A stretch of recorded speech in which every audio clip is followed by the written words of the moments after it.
Shalom, Om Swastiastu, Namo Buddhaya, salam kebajikan dan salam sejahtera bagi kita semua. Halo semua, balik lagi dengan Dian Arinil Haq, mahasiswi Universitas Bosua, Fakultas Psikologi, yang akan memaparkan dan menjelaskan kepada kalian mengenai mata kuliah filsafat, yaitu pada teori perkembangan ilmu pada zaman Renaissance dan modern. Masa Renaissance abad ke-15 hingga 16, yaitu Renaissance merupakan era sejarah yang penuh dengan kemajuan dan perubahan yang mengandung arti bagi perkembangan ilmu.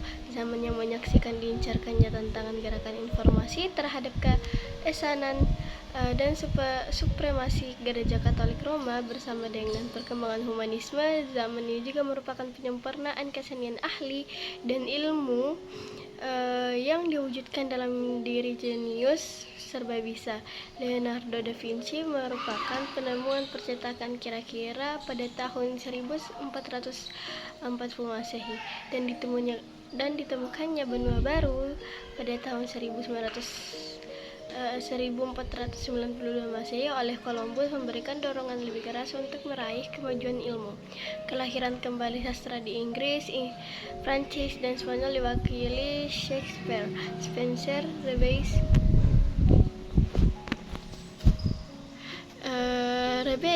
dan Ronsard. Pada masa itu, seni musik juga mendalami perkembangan adanya penemuan ahli perbintangan seperti Copernicus, Galileo menjadi dasar bagi munculnya astronomi modern yang merupakan titik balik dalam pemikiran ilmu dan filsafat. Tidak mudah untuk membuat garis batas yang tegas antara zaman Renaissance dan zaman modern. Sementara orang menganggap zaman modern hanyalah perluasan Renaissance. Akan tetapi pemikiran ilmiah membawa manusia lebih maju ke depan dengan kecepatan yang besar. Berkat kemampuan-kemampuan yang dihasilkan oleh masa-masa sebelumnya, manusia maju dengan langkah raksasa dari zaman uap ke zaman listrik, kemudian ke zaman atom, elektron, radio, televisi, roket, dan zaman ruang angkasa. Pada zaman Renaissance ini, manusia barat mulai berpikir secara baru dan secara berangsur-angsur melepaskan diri dari otoritas kekuasaan gereja yang selama ini telah membelenggu kebebasan dan mengupayakan kebenaran filsafat dan ilmu. Pemikir yang dapat dikemukakan dalam tulisan ini antara pada tahun 1473 dan 1543 lain, yaitu Nicolaus Copernicus, terus pada tahun 1661 sampai dengan 1626, kemudian dilanjutkan dengan Francis Bacon pada tahun 1561 sampai 1629. Copernicus adalah seorang tokoh gereja ortodoks.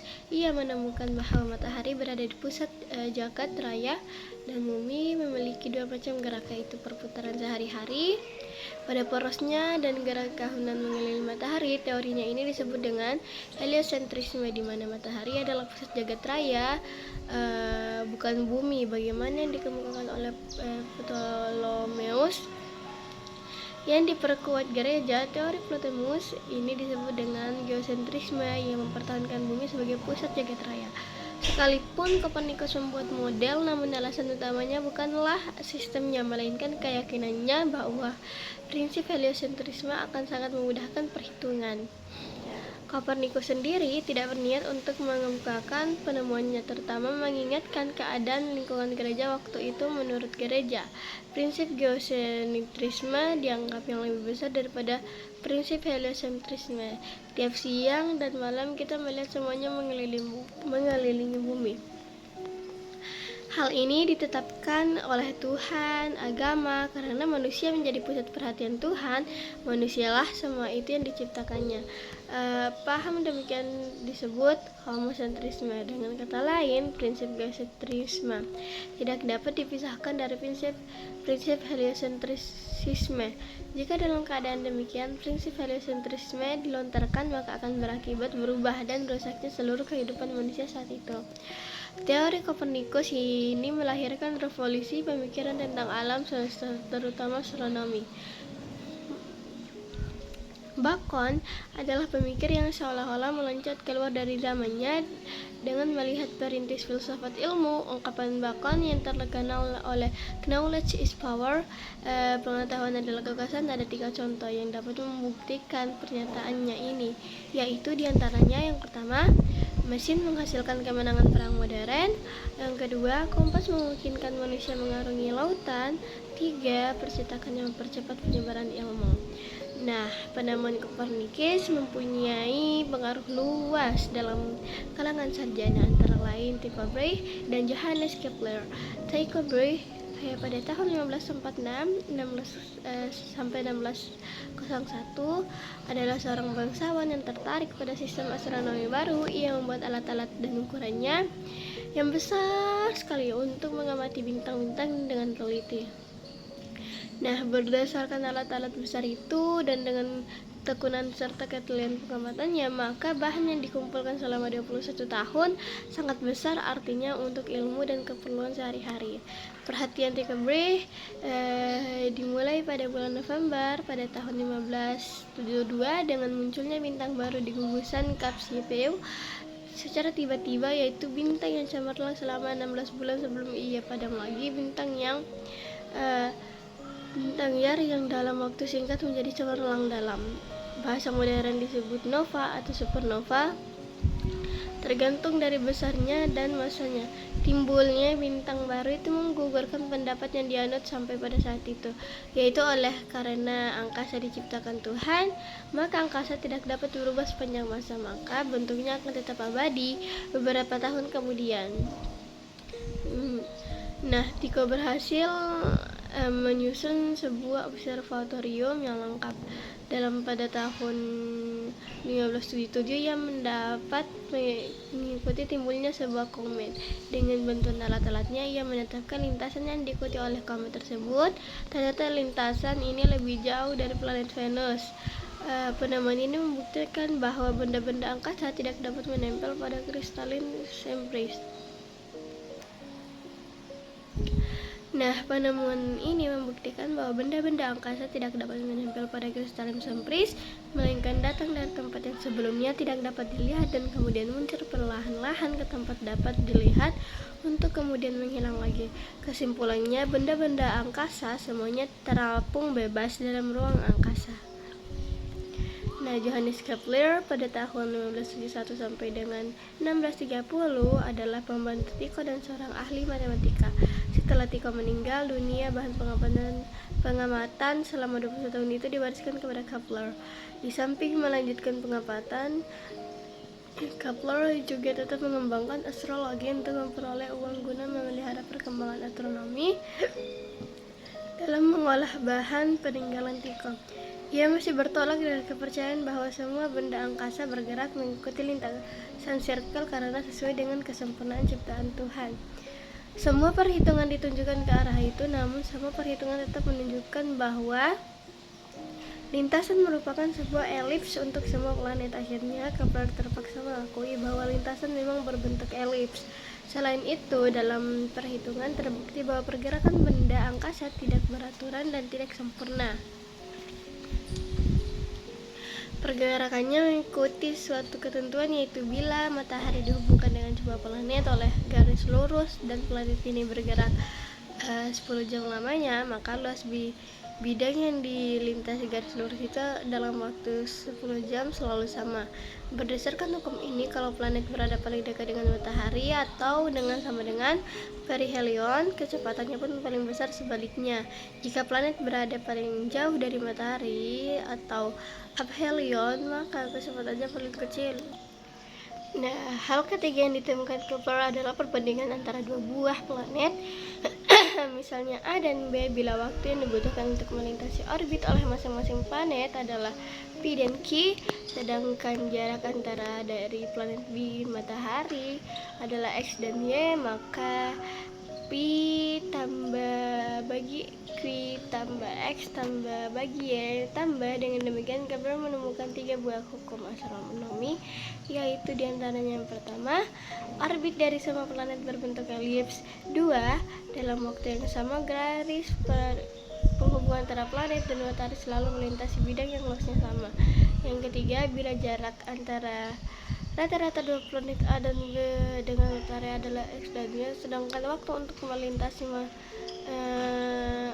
matahari bit masing-masing adalah pi dan q, maka pi tambah q tambah dengan X tambah bagi Y tambah ketiga hukum Kepler itu ditemukan setelah perhitungan selama kira-kira 10 tahun tanpa logaritma, karena pada waktu itu memang belum dikenal logaritma dari karya Tycho, dan Kepler tersebut dapat tertarik beberapa pelajaran pengumpulan bahan-bahan pengamatan yang diteliti, dan ketekunan yang terus-menerus menjadi landasan utama untuk perhitungan yang tepat. Perhitungan yang tepat memaksa disingkirkannya semua tahayul, misalnya tentang pergerakan sempurna atau pergerakan sirkular. Bahan dan perhitungan yang diteliti merupakan suatu jalan untuk menemukan hukum-hukum yang murni dan berlaku universal, ketiga hukum alam tentang planet ini. Sampai sekarang masih dipergunakan dalam astronomi, meskipun di sini diadakan perbaikan seperlunya karya Copernicus dan Kepler. Nah, lapangan ini baru merupakan sebuah model untuk perhitungan dalam tangan Kepler. Astronomi menjadi penentuan gerakan benda-benda angkasa dalam suatu lintasan tertutup. Akhirnya dalam tangan Newton, bergerak ini diberi keterangan lengkap baik mengenai ketepatan maupun bentuk elipsnya. Setelah Kepler, muncul Galileo pada tahun 1546 sampai dengan 1642 dengan penemuan lintas peluru, penemuan hukum pergerakan, dan penemuan tata bulan planet Jupiter. Penemuan tata bulan Jupiter memperkokoh keyakinan Galileo bahwa tata surya bumi bersifat heliosentrik. Sebagai sarjana matematika dan fisika, Galileo menerima prinsip surya yang heliosentris serta hukum-hukum yang ditemukan Kepler. Galileo dapat pula membuat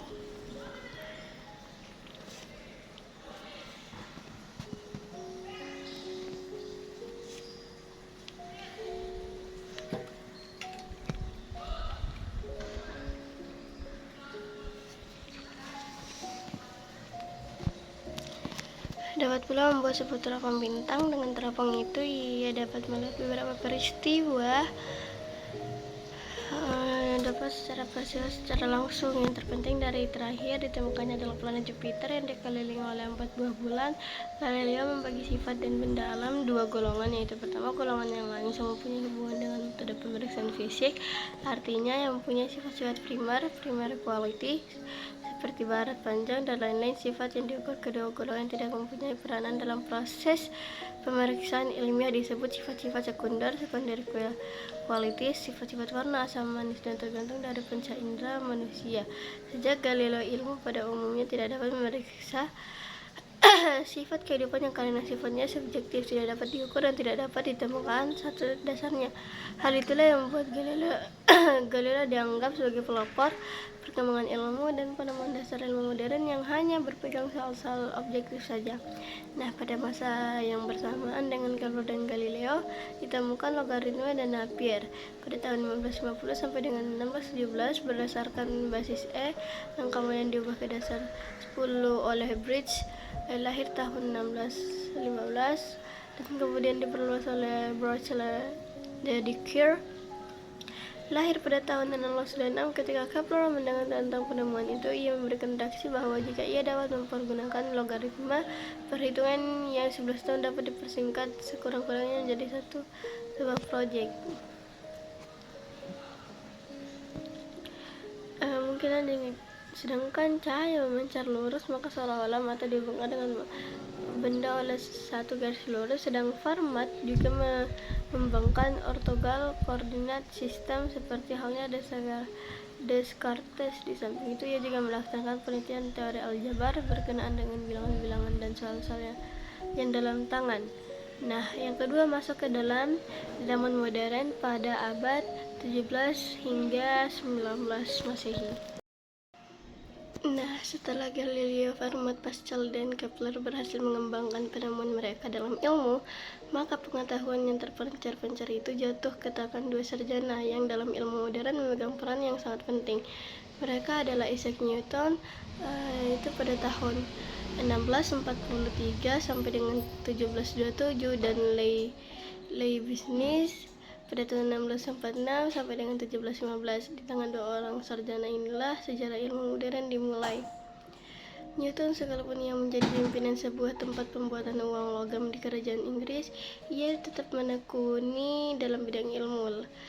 Lahirnya teori gravitasi, perhitungan kalkulus, dan optika merupakan karya besar Newton. Teori gravitasi Newton dimulai ketika muncul persangkaan penyebab planet tidak mengikuti pergerakan lintas lurus, apakah mataharinya yang menarik bumi atau bumi dan matahari ada gaya saling tarik-menarik. Persangkaan tersebut kemudian dijadikan Newton sebagai titik tolak untuk spekulasi dan perhitungan-perhitungan. Namun hasil perhitungan itu tidak memuaskan Newton. Semua persangkaan dan perhitungan lalu ditangguhkan. Baru kira-kira 16 tahun kemudian soal itu ditangani lagi, dan setelah ia berhasil mengatasi beberapa hal yang ada pada awal penyelidikan belum disadarinya, teori gravitasi memberikan keterangan mengapa planet tidak bergerak lurus sekalipun kelihatannya tidak ada pengaruh yang memaksa planet harus mengikuti lintas elips. Sebenarnya pengaruhnya ada, tetapi tidak ada dilihat dengan mata, dan pengaruh itu adalah gravitasi, yaitu kekuatan yang selalu akan timbul jika ada dua benda yang saling berdekatan.